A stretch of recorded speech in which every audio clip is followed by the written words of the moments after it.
Welcome to రావు గారి ఇల్లు. టమాటా నువ్వులు వేసి చేసే ఈ చట్నీ రైస్లోకి చాలా చాలా బాగుంటుందండి. 4 మీడియం సైజ్ టమాటాలు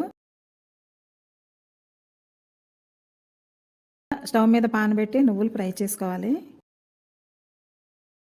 ఇదే పాన్లో టేబుల్ స్పూన్ నూనె వేసి జీలకర్ర పచ్చిమిర్చి వేసి 1/2 నిమిషం ఫ్రై చేయాలి. ఇవి చిటపట్లాడాక టమాటా ముక్కలు వేయాలి. ఇప్పుడు సన్నని మంటపై టమాటా ముక్కలను 5 నిమిషాలు మగ్గించుకోవాలి. టమాటా ముక్కలు బాగా మగ్గిపోయాయండి. ఈ ముక్కలను బాగా చల్లారనివ్వాలి. టమాటా ముక్కలు చల్లబడ్డాయండి. ఇప్పుడు మిక్సీలో నువ్వులు పొడి చేసుకోవాలి. ఈ పొడిలో టమాటా ముక్కలు, వెల్లుల్లి, కొద్దిగా చింతపండు కూడా వేసి మిక్సీ పట్టాలి.